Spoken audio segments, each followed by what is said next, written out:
जय हिंद दोस्तों, स्वागत है आप सभी का इस वीडियो में। मैं हूं मयूर मोगरे। तो आज के इस वीडियो में हम यूनियन बजट 2023-24 को डिस्कस करने वाले हैं। क्या खासियत रही है इस बजट की, क्या ये बजट सक्षम है आगे के इसके लिए, क्या ये बजट अच्छा है बुरा है, सभी चीज़ों को डिस्कस करेंगे। प्लस उसी के साथ साथ जो इकोनॉमिक टर्म्स होती है, physical deficit, revenue deficit, primary deficit और बहुत सारी जो इकोनॉमिक टर्म्स है उनको भी समझने की कोशिश करेंगे एकदम आसान भाषा में। तो चलिए बिना किसी देरी के शुरू करते हैं। अब वीडियो शुरू करने से पहले आपने अब तक एम अकेडमी ऐप डाउनलोड नहीं किया है तो एम अकेडमी ऐप डाउनलोड कीजिए। यहाँ पर आपको यूपीएससी और बाकी स्टेट पीएससी से रिलेटेड जो वेरियस कोर्सेस है वो देखने को मिलते हैं, जैसे कि ancient history, medieval history, modern history, geography, polity, governance, मतलब जीएस 1, 2, 3, 4 सभी जो कोर्सेस है वो सभी कोर्सेस आपको देखने को मिलेंगे। हाईएस्ट क्वालिटी कंटेंट है और एकदम अफोर्डेबल प्राइजेस पर। तो घर बैठे क्वालिटी के साथ एग्ज़ाम की प्रिपरेशन कीजिए और एग्ज़ाम को क्लियर कीजिए। डाउनलोड कीजिए M academy app play store से। तो बजट, सबसे पहले तो सवाल यही आता है भाई बजट जो है वो होता क्या है। देखिए, बजट सिर्फ देश का नहीं होता है, हर घर का भी होता है। बजट मतलब क्या है कि आपके पास कितना पैसा आ रहा है उसे हम कहते हैं रिसीट, और आपके पास जितना भी पैसा आया है उसमें से आप खर्च कितना कर रहे हो उसे हम कहते हैं एक्सपेंडिचर। मतलब देश के पास बोलिए या आपके पास बोलिए, इसी तरीके से हम बजट जो है उसको कैलकुलेट करते हैं। आपके पास कितना पैसा आ रहा है, देन वो जो पैसा है आप कितना पैसा खर्च कर रहे हैं। हो सकता है कि आपकी सैलरी जो है वो है 50,000 रुपये महीना, ठीक है। अब उसमें से आपका जो खर्चा है महीने का वो हो गया लगभग 45,000 रुपये, ठीक है। मतलब अब आपके पास जितना आया है उससे कम आप खर्च कर रहे हो, मतलब 5,000 रुपये जो है वो आपकी क्या रहेगी, वो आपकी रहेगी सेविंग्स। अब देश के मामले में ऐसा नहीं होता है। क्यों नहीं होता है? क्योंकि देश में सेविंग करेंगे क्यों? देश में सेविंग करेंगे क्यों, है ना? इसीलिए क्या होता है कि जितना पैसा आया है देश के पास, अब कहाँ से आता है, अलग अलग तरीक़ों से, टैक्स, नॉन टैक्स, वो सारी चीज़ें हम आगे देखने वाले हैं। तो जितना भी पैसा आया है उतना या उससे ज़्यादा ही पैसा जो है वो खर्च किया जाता है गवर्नमेंट के द्वारा। क्योंकि जो टैक्स में हम पैसा दे रहे हैं वो क्यों दे रहे हैं? गवर्नमेंट उसमें सेव करे, अपनी जेब भरे? नहीं, वो हम देते हैं ताकि हमारी सुविधाएं और बेहतर हो जाए। तो इस तरीके से हमें हमारा बजट देखने को मिलता है। अब सवाल ये आता है कि क्या बजट हमें हमारे संविधान में कहीं पर भी ये जो शब्द है ये देखने को मिलता है? जी नहीं, बजट ये कहीं पर भी शब्द जो है उसका मेंशन नहीं किया गया है हमारे संविधान में। इसका मेंशन हमें आर्टिकल 112 में देखने को मिलता है, वो भी एनुअल फाइनेंशियल स्टेटमेंट इस नाम से। तो ये भी चीज़ काफ़ी इंपॉर्टेंट है जो आपको ध्यान में रखनी है। अब हम आते हैं यहाँ पर बजट पर कि कहाँ से पैसा आता है और कहाँ गवर्नमेंट पैसा खर्च करती है। तो इसमें हम दो भागों में डिवाइड करेंगे, एक है रेवेन्यू बजट और दूसरा है capital budget. Capital budget, revenue budget में फ़र्क क्या है? कैपिटल मतलब होता है कि जो एसेट्स आप बना रहे हो या फिर जो एसेट्स में आप खर्च कर रहे हो। वही रेवेन्यू बजट मतलब क्या होता है कि नॉर्मल जो चीज़, जैसे हम एग्जांपल के रूप में अगर देखें, आपने कोलगेट खरीदा, ठीक है, आपने कोई भी टूथपेस्ट खरीदा, आपने ब्रश खरीदा, आपने तकिए खरीदे, आपने बेडशीट खरीदी, तो ये सब काय में आएगा, रेवेन्यू बजट में। वही अगर आपने समझ लीजिए खर्च किया है कोई प्लॉट खरीदने में, कोई घर खरीदने में, तो वो हो गया आपका कैपिटल एक्सपेंडिचर। तो इस तरीके से हम देश के भी बजट को दो भागों में डिवाइड करते हैं, revenue budget and capital budget. Revenue budget में जो रिसिट्स हैं, रिसिट्स मतलब क्या है, कहाँ से पैसा आ रहा है, गवर्नमेंट को कहाँ से पैसा आ रहा है। इसको भी हम दो भागों में डिवाइड करते हैं, टैक्स एंड नॉन टैक्स। अब टैक्स में क्या क्या आता है? टैक्स में हमें डायरेक्ट एंड इनडायरेक्ट टैक्सेस देखने को मिलते हैं, जी हाँ, और हम फर्दर डिवाइड कर रहे हैं। डायरेक्ट टैक्सेस, इनडायरेक्ट टैक्सेस, ये आपको पता होगा। डायरेक्ट मतलब क्या है, जो हम डायरेक्टली गवर्नमेंट को पे करते हैं, और इनडायरेक्ट मतलब होता है जो हम कस्टमर जो होते हैं वो पहले रिटेल, मतलब जो शॉप्स होते हैं उनको पे करते हैं, एंड वो जो शॉप वाले होते हैं वो फिर गवर्नमेंट को पे करते हैं। मतलब इनडायरेक्टली हम गवर्नमेंट को पे कर रहे हैं, डायरेक्ट नहीं कर रहे हैं। तो ये दो तरीके के होते हैं, इसमें कॉर्पोरेट टैक्स बोली, इनकम टैक्स बोली, ये आता है। इनडायरेक्ट टैक्सेस में हमें जीएसटी जो है वो देखने को मिलता है। एंड देन नॉन टैक्स आता है। नॉन टैक्स में हमें जो इंटरेस्ट रिसीव हो रहा है गवर्नमेंट को, गवर्नमेंट ने कुछ भी दिया उस पर जो इंटरेस्ट आ रहा है या फिर जो ग्रांट गवर्नमेंट को मिलती है, ये हमें नॉन टैक्स जो है उसके रिसीट में, मतलब गवर्नमेंट के पास जो पैसा आ रहा है उसमें देखने को मिलता है। एंड एक्सपेंडिचर की अगर हम बात करते हैं तो गवर्नमेंट जो इंटरेस्ट पे कर रही है, जो सब्सिडीज़ दे रही है, जो डिफेंस में पैसा खर्च कर रही है, जो ग्रांट्स स्टेट्स को दे रही है, या जो स्टेट गवर्नमेंट को ग्रांट दे रही है, वो सब कहाँ पर आता है? वो सब आता है रेवेन्यू एक्सपेंडिचर में, ठीक है। तो अब रेवेन्यू बजट का रिसिट्स, कहाँ से पैसा आ रहा है और कहाँ गवर्नमेंट खर्च कर रही है, ये आपको क्लियर हो गया है। ये कभी एग्जाम में आता है कि भाई बताओ कि नीचे दिए गए में से कौन कौन से रेवेन्यू एक्सपेंडिचर का पार्ट है या फिर कैपिटल एक्सपेंडिचर का पार्ट है। अब हम बात करते हैं कैपिटल बजट की। अब कैपिटल बजट अगर हम देखें तो यहाँ पर आपको रिसिट्स एक्सपेंडिचर दोनों देखने को मिलेंगे। इसमें भी हमें डेट एंड नॉन डेट देखने को मिलता है। डेट मतलब क्या है? कर्जा, ठीक है, कर्जा। तो कहाँ से पैसा आ रहा है गवर्नमेंट के पास कैपिटल इसके लिए? तो इसमें इंटरनल एक्सटर्नल होता है। देखिए क्या है ना कि समझ लीजिए कि आपकी जो इनकम है वो है 50,000 रुपये, ठीक है। अब आपका जो खर्चा है किसी महीने में आपको 60,000 रुपये, कोई प्रीमियम ईएमआई एक्स्ट्रा बढ़ के आपको 60,000 रुपये खर्चा आ गया। अब लेकिन इनकम तो आपकी 50,000 रुपये ही है। तो अब खर्चा जो है 10,000 एक्स्ट्रा है, वो क्या होगा? तो आप वो 10,000 जो है वो लोगे उधार, वो लोगे उधार। अब ये जो उधार है, हो सकता है कि आप घर के अंदर से आपके मम्मी पापा से ले लो, या हो सकता है आपके दोस्त से बाहर से ले लो। तो ये होता है इंटरनल एक्सटर्नल जो डेट है, ठीक है। मतलब ये क्या है? बेसिकली आपने कर्जा लिया है। नॉन डेप भी आता है। नॉन डेप में आपको डिसइन्वेस्टमेंट, गवर्नमेंट ने डिसइन्वेस्टमेंट अगर कोई कर लिया, या फिर लोन जो है गवर्नमेंट को रिसीव हुआ, तो ये होता है non debt receipts. And expenditure जो लोन गवर्नमेंट देती है, जो कैपिटल एसेट्स में गवर्नमेंट खर्च करती है, रोड्स पर, इंफ्रास्ट्रक्चर पर, इन्वेस्टमेंट अगर कोई गवर्नमेंट करती है, तो वो सब कैपिटल बजट के एक्सपेंडिचर और रेवेन्यू का, रिसिट्स का पार्ट होता है। अब ये तो आपको समझ में आ गया कि भाई बजट में होता क्या है ना। गवर्नमेंट के पास कहाँ कहाँ से पैसा आता है, गवर्नमेंट कहाँ कहाँ पैसा खर्च करती है। अब यहाँ पर जो सवाल है वो है कि भाई गवर्नमेंट के पास पैसा आ कहाँ से रहा है ना, कहाँ से आ रहा है? तो गवर्नमेंट के पास सबसे ज़्यादा जो पैसा आ रहा है वो आ रहा है जीएसटी से। यहाँ पर आप देख सकते हो सबसे ज़्यादा जो पैसा आ रहा है वो जीएसटी से। जीएसटी मतलब कहाँ पर है? तो गुड्स एंड सर्विस टैक्स। ये बेसिकली आकलन कैसा किया जाता है? गवर्नमेंट के पास अगर 1 रुपया आ रहा है, तो 1 रुपये में से कितना कितना पैसा कहाँ कहाँ से आ रहा है? तो 1 रुपये में से 17 पैसे जो है वो गुड्स एंड सर्विस टैक्स से आ रहे हैं सबसे ज़्यादा, ठीक है। अब ये आपको लगेगा बोरोइंग्स एंड लायबिलिटीज़, ये 34 पैसा है, ये सबसे ज़्यादा है। लेकिन ये तो वही हो गया ना, बोरोइंग मतलब क्या है? उधार। ये उधार लिया गया है, गवर्नमेंट के पास आ नहीं रहा है, गवर्नमेंट को लेना पड़ रहा है। गवर्नमेंट को लेना पड़ रहा है, मतलब समझ लीजिए जो मैंने आपको एग्जांपल दिया था, 50,000 रुपीज़ अगर आपकी इनकम है, 60,000 रुपये आपका खर्च हो रहा है, तो ये 10,000 रुपये जो है आपकी इनकम थोड़ी हो गई ना। ये आपने 10,000 रुपये अगर उधार लिया, तो अब आपकी इनकम कितनी हो गई? 60,000 रुपये, क्योंकि आपने 10,000 उधार लिया है। लेकिन ये लेना पड़ा है ना आपको, ये आया थोड़ी है आपके पास। तो इसलिए ये हम इसमें कैलकुलेट नहीं करेंगे। गवर्नमेंट के पास कितना पैसा आया है? सबसे ज़्यादा गुड्स एंड सर्विस टैक्स है। देन उसके बाद इनकम टैक्स, कॉर्पोरेट टैक्स, यहाँ से पैसा आता है। देन उसके बाद एक्साइज जो होती है वहाँ से आता है। तो ये आपको क्या है, थोड़ा आपको जो क्रोनोलॉजी है पता रहनी चाहिए, एग्ज़ाम में आ जाती है। देन कहाँ कहाँ पैसा खर्च होता है? तो सबसे ज़्यादा पैसा जो है इंटरेस्ट देने में जो है वो खर्च होता है, इंटरेस्ट पेमेंट में खर्च होता है। देन उसके बाद जो स्टेट्स के शेयर होते हैं उसमें पैसा खर्च होता है। देन उसके बाद सेंट्रल सेक्टर स्कीम जो होती है, central sector scheme and central sponsored scheme में आपको फ़र्क जो है वो पता होना ज़रूरी है। दो आप देखते होंगे, central sector scheme, central sponsored scheme. अब सेक्टर स्कीम और स्पॉन्सर्ड स्कीम में फ़र्क क्या है? सेक्टर स्कीम जो होती है ना, वो 100% फंडिंग गवर्नमेंट की तरफ से है, सेंट्रल गवर्नमेंट की। और सेक्टर्स जो स्पॉन्सर्ड स्कीम होती है उसमें 60-40 ऐसा होता है कि भाई 60% जो है वो केंद्र सरकार देगी, 40% जो है वो राज्य सरकार देगी, या फिर 75-25 इस तरीके से होता है, ठीक है। अब यहाँ पर जो रेवेन्यू बजट है, जो हमने यहाँ पर पूरा आकलन किया रेवेन्यू बजट का, receipts, tax, non tax, expenditure, interest paid, subsidies, defence. अब यहाँ पर पैसा कितना आया है एक्चुअल में, आंकड़े कितने हैं?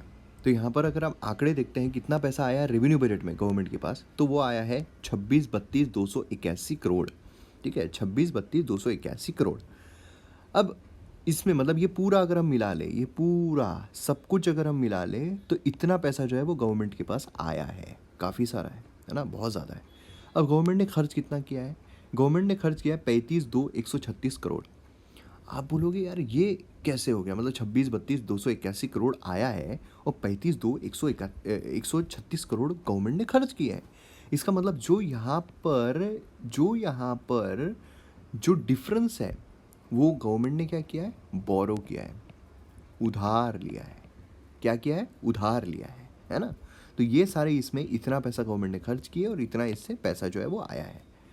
तो मतलब यहाँ पर अगर हम बात करें तो हमें क्या देखने को मिलता है? Revenue deficit. क्योंकि ये जो डिफरेंस है इसे हम क्या कहते हैं? डेफिसिट। इसे हम क्या कहते हैं? डेफिसिट। तो रेवेन्यू बजट का जो डेफिसिट है उसे हम कहते हैं रेवेन्यू डेफिसिट। और रेवेन्यू डेफिसिट कितना है? रेवेन्यू डेफिसिट है 869,855 करोड़। इन दोनों का डिफरेंस 869,855 करोड़। इतना गवर्नमेंट ने क्या की है? उधार ली है। काय के लिए? रेवेन्यू एक्सपेंडिचर जो है उसको पूरा करने के लिए। अब रेवेन्यू डेफिसिट जो है आपको पता चल गया क्या है। रेवेन्यू डेफिसिट है ना, इतना हमारा रेवेन्यू डेफिसिट है। रेवेन्यू बजट में जो डिफरेंस है इनकम और एक्सपेंडिचर का, उसे हम कहते हैं रेवेन्यू डेफिसिट, और वो इतना है। उसे अगर हम इन टर्म्स ऑफ जीडीपी अगर डिवाइड कर ले तो हमें परसेंटेज मिलता है, वो है 2.9% ऑफ जीडीपी। तो रेवेन्यू डेफिसिट कितना है, 2.9% ऑफ जीडीपी। ठीक है। अब यहाँ पर जब हम बात कर रहे हैं रेवेन्यू डेफिसिट की, ठीक है, तो उसमें रेवेन्यू एक्सपेंडिचर पर आ पाइए, रेवेन्यू एक्सपेंडिचर पर आ पाइए। रेवेन्यू एक्सपेंडिचर में इंटरेस्ट पेमेंट, सब्सिडीज, डिफेंस और यहाँ पर ग्रांट्स होती है। अब मैंने आपको बताया था ये जो ग्रांट्स है ये होती है जो गवर्नमेंट, जो स्टेट गवर्नमेंट्स को सेंट्रल गवर्नमेंट दे रही है। बराबर है, समझ में आ गया आपको, है ना। अब यहाँ पर सोचिए कि उत्तर प्रदेश गवर्नमेंट को कुछ ग्रांट दी है हमारी केंद्र सरकार ने। तो ये जो उत्तर प्रदेश की सरकार है, ये अब ये जो ग्रांट उनको मिली है, समझ लीजिए 100 करोड़ रुपए की मिली है। अब इससे हो सकता है कि वो कुछ कैपिटल एसेट्स में भी खर्च करे। इसमें तो वो टूथपेस्ट नहीं खरीदेगी ना, हर इसमें तो वो टूथपेस्ट नहीं खरीदेगी, हर इसमें वो सब्सिडी नहीं देगी। कुछ हॉस्पिटल्स बनाने में काम करेगी, कुछ स्कूल्स बनाने में काम करेगी, है ना। तो बेसिकली क्या है कि कुछ जो इसका अमाउंट है वो कैपिटल एक्सपेंडिचर में भी जो राज्य सरकार है वो खर्च करती है हॉस्पिटल ये सब बनाने में।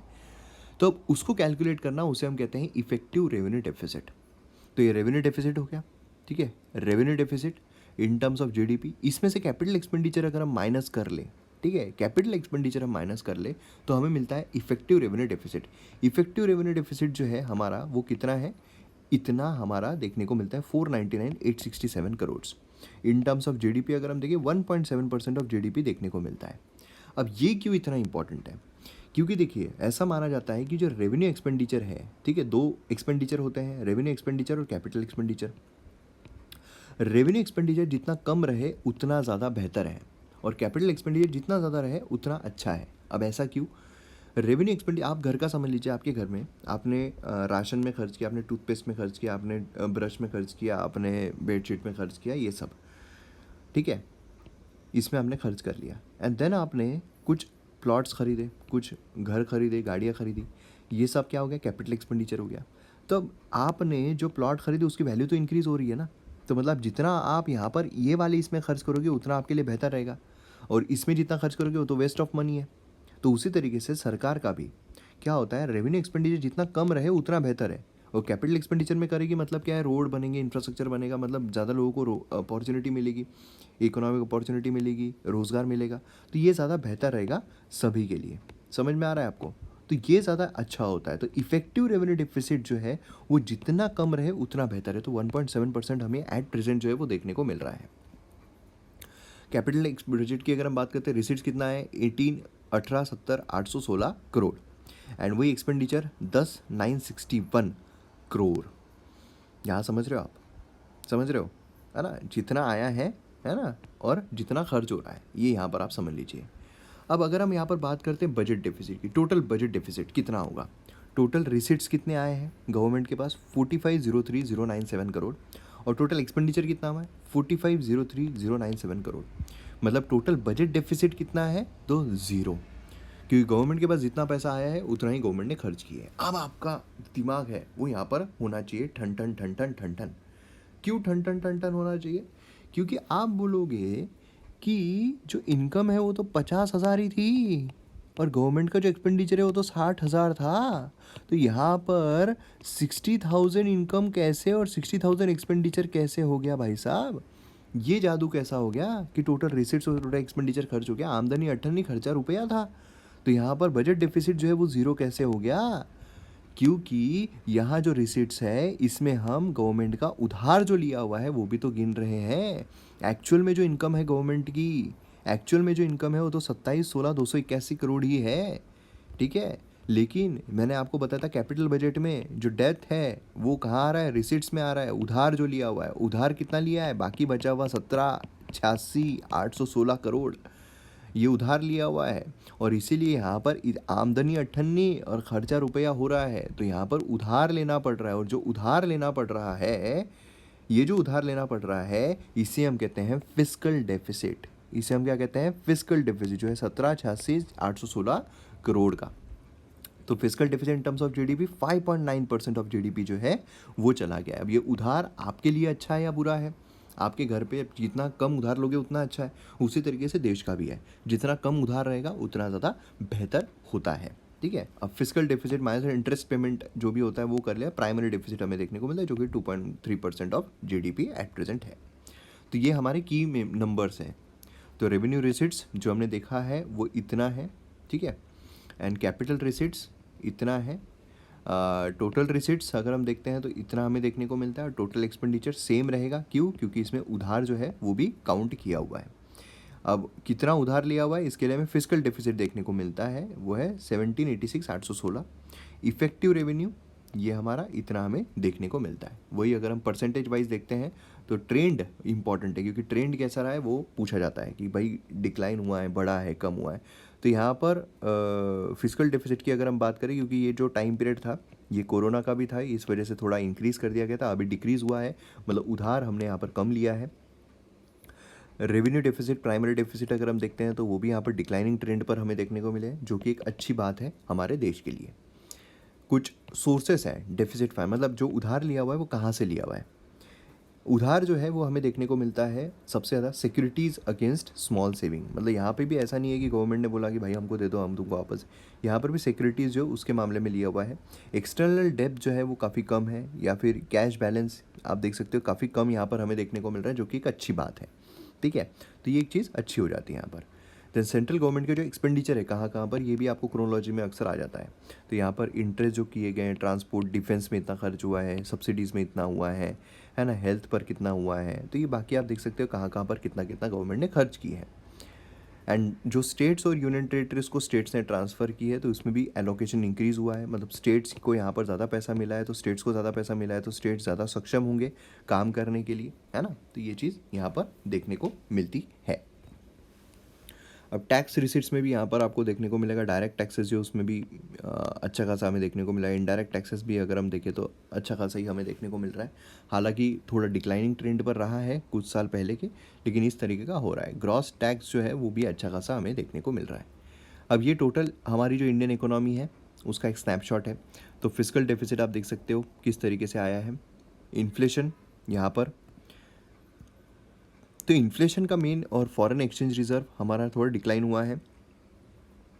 तो ये इन्फ्लेशन जो है, इन्फ्लेशन अभी थोड़े टाइम में थोड़ा इंक्रीज जो है वो हमें देखने को मिला है। ठीक है, तो ये पूरा स्नैपशॉट है। अब आते हैं हम हमारे बजट में किस किस पर, क्योंकि अब टर्म्स आपको समझ में आ गई है, सारी चीज़ें समझ में आ गई है। अब यहाँ पर हम बात करते हैं जो विजन है फॉर अमृतकाल, वो है कि सिटीजन्स को अपॉर्चुनिटीज़ मिलनी चाहिए, यूथ पर फोकस किया जा रहा है, जॉब क्रिएशन और ग्रोथ जो है वो होनी चाहिए, स्ट्रॉन्ग और स्टेबल मैक्रो इकोनॉमिक इन्वायरमेंट होना चाहिए। मैक्रो और माइक्रो में क्या फ़र्क होता है? माइक्रो मतलब होता है माइन्यूट छोटा वाला, मैक्रो मतलब होता है ओवरऑल। तो मैक्रो इकोनॉमिक मतलब एनवायरमेंट का पूरा पार्ट। नहीं तो अगर माइक्रो बोला जाए तो pollution, water pollution, air pollution, ये माइक्रो कंटेंट हो गए एनवायरमेंट के। मैक्रो मतलब ओवरऑल सब कुछ आ रहा है उसमें। ठीक है, तो स्ट्रॉन्ग और स्टेबल पूरा पूरा मैक्रो इकोनॉमिक एनवायरमेंट जो है वो यहाँ पर रहना चाहिए। अब यहाँ पर सप्तऋषि के 7 प्रायोरिटीज़ यहाँ पर दी गई है, 7 प्रायोरिटीज़। ठीक है, सप्तऋषि, तो वो कौन कौन सी है? उसमें हमें इंक्लूसिव डेवलपमेंट, उसमें हमें infrastructure, reaching last mile, youth power, financial sector, green growth, ये सब हमें देखने को मिलते हैं। तो एक एक करके इनको देखते हैं। सबसे पहले हम यहाँ पर इंक्लूसिव डेवलपमेंट देखेंगे। इंक्लूसिव डेवलपमेंट का मतलब क्या है? इंक्लूसिव डेवलपमेंट का मतलब है कि इकोनॉमिक ग्रोथ जो है वो सबकी होनी चाहिए, सबको इन्वॉल्व करना है। एम्प्लॉयमेंट अपॉर्चुनिटी सबको मिलनी चाहिए, पोवर्टी जो है वो रिड्यूस होनी चाहिए। इसको हम बोलते हैं इंक्लूसिव डेवलपमेंट। सब इंक्लूड हो रहे हैं, सब इसमें शामिल हो रहे हैं, कोई बाहर नहीं छूट रहा है ना। मतलब एसेंशियल सर्विसेज जो होती है हेल्थ में, एजुकेशन में, वो सभी को मिले। सिर्फ अमीर लोग ले पा रहे हैं, गरीब नहीं ले पा रहे, तो इंक्लूसिव नहीं हुआ, है ना। इसमें इक्वालिटी अपॉर्चुनिटी प्रोवाइड की जानी चाहिए एजुकेशन में, स्किल डेवलपमेंट में। जो ग्रोथ है, एनवायरमेंट फ्रेंडली ग्रोथ यहाँ पर होनी चाहिए, गुड गवर्नेंस के थ्रू यहाँ पर चीज़ें होनी चाहिए, है ना। जेंडर सेंसिटिव सोसाइटी बननी चाहिए कि भाई सभी जेंडर के लोग इसमें शामिल हो रहे हैं। तो ये हमें यहाँ पर देखने को मिलता है इंक्लूसिव डेवलपमेंट। अब इंक्लूसिव डेवलपमेंट के लिए गवर्नमेंट क्या कर रही है, इसमें गवर्नमेंट ने क्या क्या किया हुआ है, क्या क्या यहाँ पर हुआ है, अच्छा हुआ है। उसमें पीएम किसान के तहत काफ़ी लोगों को जो है फार्मिंग से रिलेटेड सहूलत मिली है, अच्छा हुआ है। 9 करोड़ ड्रिंकिंग वाटर कनेक्शन जो है रूरल हाउस होल्ड को वो दिए गए हैं। 11.7 हाउस होल्ड टॉयलेट्स जो है वो कंस्ट्रक्ट किए गए हैं। स्वच्छ भारत मिशन के तहत। इंश्योरेंस कवर जो है वो यहाँ पर दिया गया है गवर्नमेंट के द्वारा। 47.8 crore PM Jan Dhan bank account खोले गए हैं, इंक्लूसिव, सबको इंक्लूड करके। 9.6 करोड़ एलपीजी कनेक्शन उज्ज्वला योजना के तहत दिए गए हैं। 220 करोड़ कोविड वैक्सीनेशन जो है वो यहाँ पर प्रोवाइड किए गए हैं। तो ये बेसिकली इंक्लूसिव डेवलपमेंट के अचीवमेंट्स गवर्नमेंट ने बताए। अब उसमें सबसे पहले आते हैं हम एग्रीकल्चर, क्योंकि एग्रीकल्चर आएगा तो सब हर कोई आ जाएगा। तो इसमें क्या बोला जा रहा है कि क्रेडिट जो है एग्रीकल्चर सेक्टर को वो यहाँ पर दिया जाएगा, ज़्यादा क्रेडिट दिया जाएगा, जिससे क्या होगा कि ज़्यादा फार्मर्स को इकोनॉमिक बेनिफिट, इकोनॉमिक हेल्प यहाँ पर मिल सकती है। एग्रीकल्चर एक्सीलरेटर फंड जो है वो दिया जाएगा एग्रीकल्चर में स्टार्टअप्स के लिए रूरल एरियाज़ में, कि भाई अगर किसी को करना है तो उसको अच्छा खासा जो फंड है वो भी यहाँ पर मिलेगा, जिससे कुछ इनोवेटिव नई चीज़ें जो है वो एग्रीकल्चर में ला सकता है। Aatmanirbhar Bharat horticulture clean plant program जो है वो यहाँ पर लाया जाए, जिससे कि प्रोडक्शन जो है हाई वैल्यू हॉर्टिकल्चर क्रॉप्स का, जो फ्रूट्स है ये सब का बढ़े। 20 लाख करोड़ क्रेडिट जो है एनिमल हस्बेंड्री के लिए, डेयरी के लिए, फिशरी सेक्टर के लिए वो भी यहाँ पर देने की बात की जा रही है। स्टोरेज कैपेसिटी जो है फार्म प्रोड्यूस, क्या प्रॉब्लम क्या होता है ना, फार्म से जो भी बनता है सीधा वो बेचने के लिए निकाला जाता है, और बेचने के लिए उनको स्टोर करने के लिए कुछ है ही नहीं, कोल्ड स्टोरेज है ही नहीं। तो उसकी वजह से क्या होता है कि समझ लीजिए अगर उन्होंने 100 केजीज उगाया है, उसमें से स्टोरेज कैपेसिटी ना रहने की वजह से 50% जो है वो तो चला जाता है वेस्ट, वो ख़राब हो जाता है, और वो 50% ही बेच पाते हैं। तो उससे उनकी इनकम भी कम होती है। अब ये 100 केजी में से सोचिए कि अगर 80 केजी भी अगर वो बेच पाए तो अच्छा खासा प्रॉफिट बढ़ेगा। तो स्टोरेज कैपेसिटी बहुत ज़रूरी है। एंड यहाँ पर श्री अन्न योजना हमें देखने को मिलती है, जिससे कि जो मिलेट्स है उसमें हमें ग्लोबल हब बने। मिलेट्स मतलब जो जाड़ा अनाज होता है, ठीक है, वो हम बोलते हैं, जो काफ़ी अच्छा माना जाता है हेल्थ के लिए भी। तो इस पर भी हम काम काफ़ी ज़्यादा कर रहे हैं। तो श्री अन्ना के तहत ये हम यहाँ पर प्रोवाइड करने वाले हैं। तो ये हो गया एग्रीकल्चर। यहाँ पर आप देख सकते हैं एग्रीकल्चर सेक्टर में ग्रोथ हमारी काफ़ी अच्छी देखने को मिली है। प्रोडक्शन भी अगर हम देखते हैं फूड ग्रेन का, उसमें भी बढ़ोतरी जो है वो देखने को मिली है।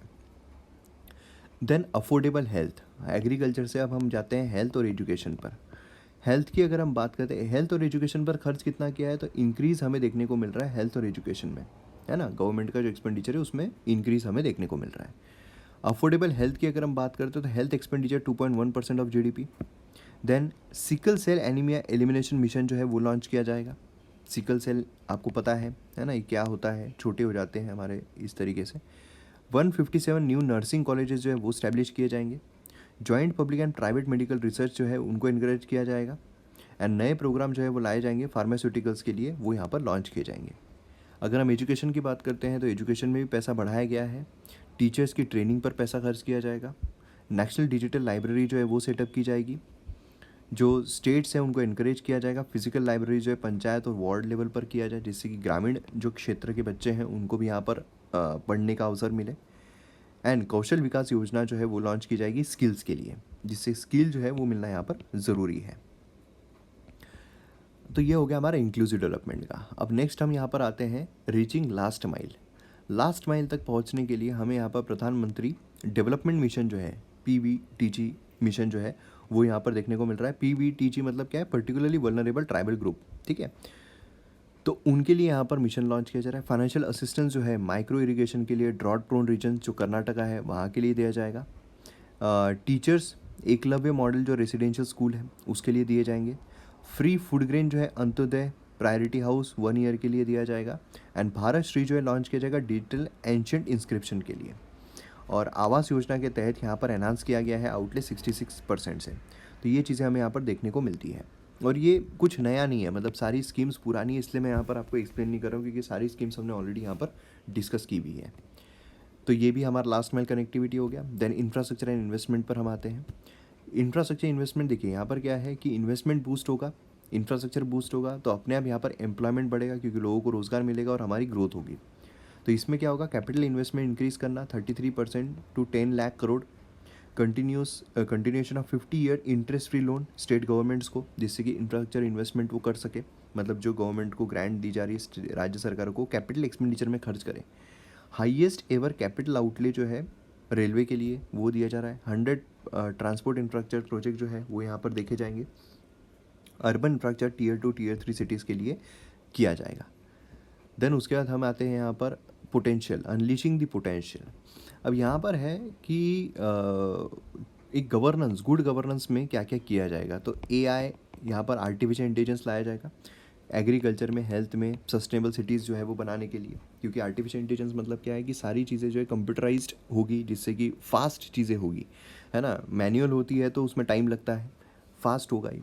नेशनल डेटा गवर्नेंस पॉलिसी जो है वो इंट्रोड्यूस की जाएगी, जिससे कि यहाँ पर जो डेटा है स्टार्टअप्स, एकेडमी, ये सब काफ़ी इजीली स्टोर होगा और काफ़ी इजीली एक्सेसिबल रहेगा। विवाद से विश्वास इनकम टैक्स भरने के लिए, तो यहाँ पर MSME को रिलीफ दिया जा रहा है कोविड पीरियड के लिए। विवाद से विश्वास 2, इसमें सेटलमेंट स्कीम है ना, जो डिस्प्यूट्स हो रहे हैं वो फटाफट यहाँ पर रिजॉल्व हो जाए। कोर्ट जो है वो लॉन्च किए जाएंगे, इफेक्टिव एडमिनिस्ट्रेशन होगा जस्टिस का, कोर्ट्स होंगे तो फटाफट निर्णय आएंगे।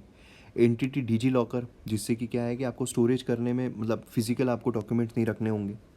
100 लैब्स जो है 5G सर्विसेज के लिए वो किए जाएंगे। R&D जो है वो यहाँ पर रखा जाएगा, जिससे कि रिसर्च एंड डेवलपमेंट अच्छा होगा तो अपने आप चीज़ें और बेहतर होती जाएगी।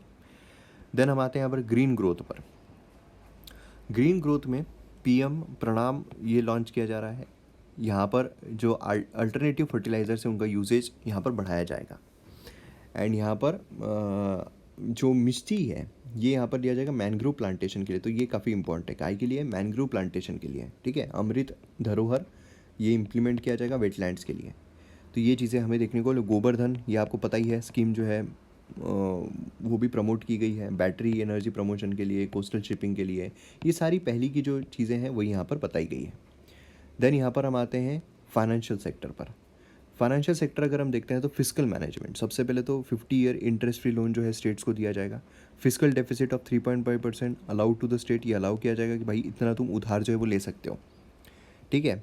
बजट एस्टिमेट्स, यहाँ पर टोटल रिसीट्स इतना, टोटल एक्सपेंडिचर इतना, नेट टैक्स रिसीट्स इतना, तो ये देखने को मिलते हैं। आंकड़े कुछ याद रखने की ज़रूरत नहीं है। देन यहाँ पर महिला सम्मान बचत जो पत्रास है, 1 टाइम स्मॉल सेविंग स्कीम जो है 2 ईयर पीरियड की, वो लाई जा रही है। सीनियर सिटीजन्स के बेनिफिट के लिए मैक्सिमम डिपॉजिट लिमिट जो है सीनियर सिटीजन्स का वो यहाँ पर किया जा रहा है। गिफ्ट IFSC इनिशिएटिव्स जो है बिजनेस एक्टिविटीज़ को प्रमोट करने के लिए वो यहाँ पर लाए जाएंगे। देन यहाँ पर नेशनल फाइनेंशियल इन्फॉर्मेशन रजिस्ट्री यहाँ पर सेटअप की जाएगी, ठीक है, जिससे कि क्रेडिट फ्लो, फाइनेंशियल इंक्लूजन, ये सब यहाँ पर प्रमोट हो सके। सेंट्रल डेटा प्रोसेसिंग सेंटर जो है वो यहाँ पर लाया जाएगा। एंड क्रेडिट गारंटी जो MSME के लिए वो यहाँ पर लाई जा रही है। अब देखिए आंकड़े यहाँ पर लाने की ज़रूरत नहीं है, ये सारी पुरानी ही चीज़ें जो हमें अभी भी देखने को मिल रही है। देन आते हैं हम यूथ पावर पर।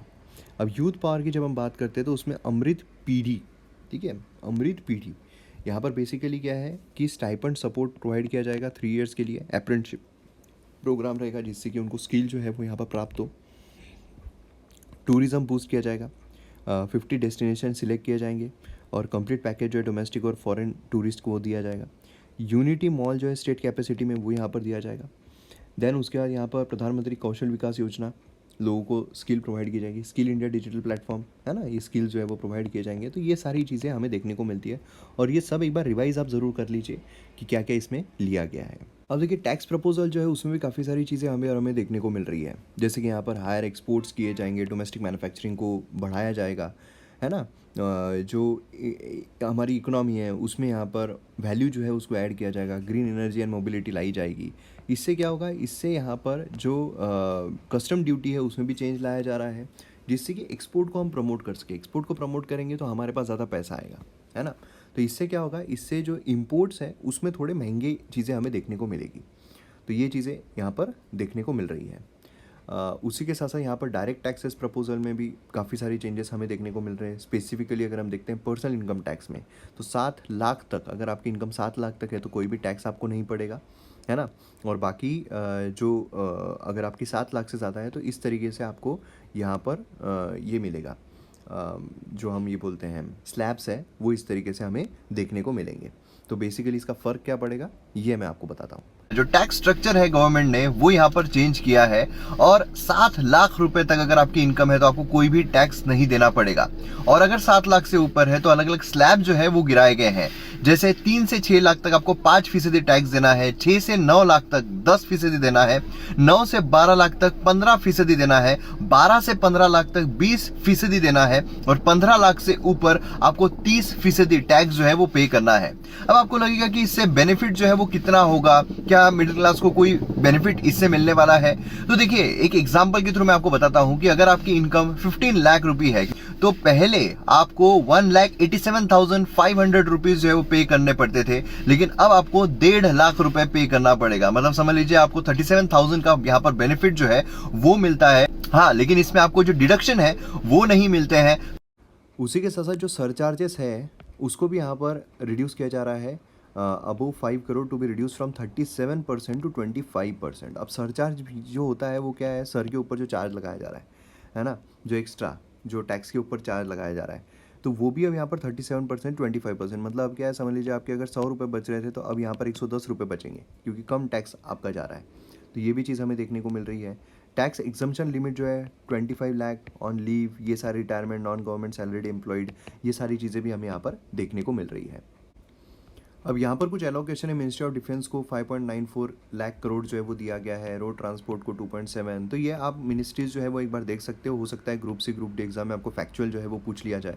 तो ये सारी चीज़ें यहाँ पर आपको देखने को मिल रही है। तो ये आप एक बार गो थ्रू कर सकते हो कि कौन सी मिनिस्ट्री को कितना कितना जो है वो अमाउंट यहाँ पर दिया हुआ है। और यहाँ पर है मेजर स्कीम्स में जो एलोकेशन है, आपको देखिए जो PDF है मैं टेलीग्राम पर डाल दूंगा। टेलीग्राम मयूर मोगरे है, वहाँ पर टेलीग्राम पर आपको मिल जाएगा। तो ये सारी जो है स्कीम्स को कितना कितना एलोकेशन किया गया है ये भी यहाँ पर दिया हुआ है। तो मैं उम्मीद करता हूँ आपको वीडियो पसंद आया होगा। पसंद आया तो शेयर ज़रूर कीजिए। मिलते हैं अगले वीडियो में। जय हिंद। और MM अकेडमी ऐप डाउनलोड करना मत भूलिएगा, MM अकेडमी ऐप।